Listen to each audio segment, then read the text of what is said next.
მე-11 საუკუნის სუსხიანი განთიადი იდგა. მთებს ნისლი აწვა და ქარი ძველი ქართლის ამბებს დაატარებდა. ის იდგა მდუმარეთ, მედგრად.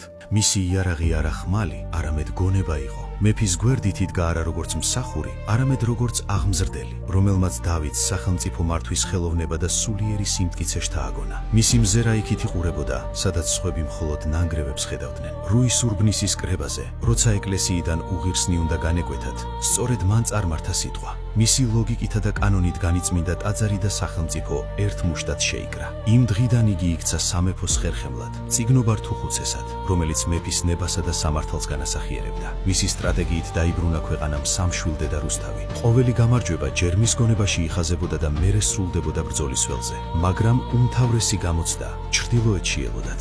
დავითთან ერთად მან გადალახა კავკასიონი, რათა ყივჩახთა მრავალათასიანი მხედრობა სამშობლოს სამსახურში ჩაეყენებინა. ეს იყო უმძიმესი დიპლომატიური სვლა, რომელმაც ქვეყნის მომავალი გადაარჩინა. სწორედ იქ, ამ მისიის შესრულებისას, დაასრულა მან მიწიერი გზა. საქართველოში კი დარჩა მისი ნაღვაწი, ერთიანი სამეფო და მეფე, რომელიც მანვე გამოჭედა. როცა დავითმა გალობანი სინანულისანი დაწერა, მასში თავისი მოძღვრის სულით ჩააქსოვა. მისი სახელი ისტორიამ დღემდე შემოგვინახა და ის იყო გიორგი ჭყონდიდელი.